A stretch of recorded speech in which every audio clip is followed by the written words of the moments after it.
ओम नमः शिवाय।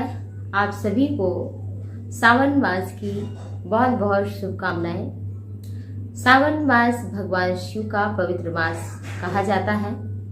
इन दिनों में यदि भगवान शिव की कोई उपासना आराधना करता है तो उसका विशेष फल हमारे शास्त्रों में बताया गया है। तो आइए हम श्रवण करते हैं बाबा बैजनाथ धाम की महिमा। आखिर कैसे भोलेनाथ को लंकाधिपति रावण ने विराजमान किया। बाबा बैजनाथ धाम। एक बार रावण ने बहुत तपस्या की और भगवान शिव को प्रकट किया।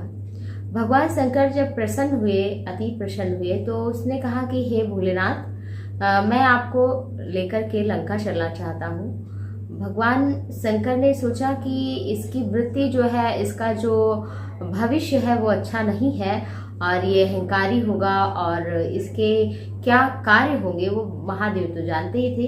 भगवान शंकर ने कहा ठीक है मैं चलता हूँ, क्योंकि वो प्रसन्न होकर दर्शन दिए थे तो वरदान देने को कह दिया था। तो भगवान शंकर ने कहा कि हाँ चलेंगे, परंतु एक मेरी भी शर्त है। कहा कौन सी शर्त है भोलेनाथ? तो कहा जहां तुम मुझे रास्ते में रख दोगे मैं वहीं पर स्थापित हो जाऊंगा, वहां से नहीं जाऊंगा। उसने सोचा कि लिंग स्वरूप में जाएंगे तो मैं क्यों इतनी देरी लगाऊं, मैं तो जट से चला जाऊंगा, लंका पहुंच जाऊंगा। और बाबा भोलेनाथ को जब शिवलिंग रूप में वो परिवर्तित हुए तो रावण लेकर के भगवान शिव को चला और रास्ते में उसे लघु शंका लगी जंगल में। और जब लघु शंका लगी उसे तो उसने सोचा कि किसे दूं, जमीन पे रख नहीं सकता, क्योंकि महादेव ने कहा है जहां रख दोगे वहां से उठूंगा नहीं, मैं वहीं स्थापित हो जाऊंगा।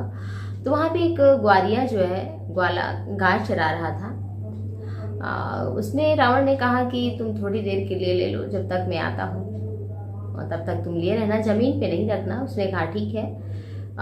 रावण लघु शंका के लिए गया, लेकिन उसे थोड़ी देर हो गई और जिसके कारण उस ग्वाले ने नीचे जमीन में रख दिया। रावण लौटकर हाथ मुंह धोकर के जब आया तो फिर भगवान शंकर को उसने रख दिया था जमीन में। महादेव उठे ही नहीं। महादेव ने कहा कि तुमने कहा था कि वही जहाँ पे जमीन में स्पर्श करा दोगे मैं वहीं स्थित हो जाऊंगा।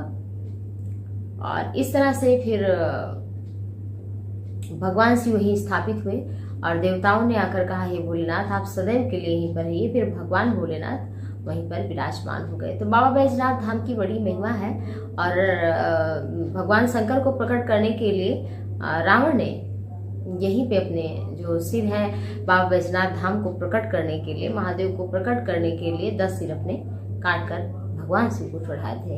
एक एक सिर काट के चढ़ाता गया था। भगवान शिव से एक एक सिर देते गए और 10 सिर जब वो काट के दे दिया तब भगवान शिव प्रकट हुए थे। तो बाबा बैजनाथ धाम की बड़ी महिमा है। कहते हैं कि जो भी इनके दर्शन करता है, इनकी कथा श्रवण करता है, उसकी सभी मनोकामनाएं पूर्ण हो जाती हैं। तो आप सभी को बहुत बहुत शुभकामनाएं। एक बार फिर से सावन मास की आप सभी पर महादेव की कृपा बनी रहे। ओम नमः शिवाय।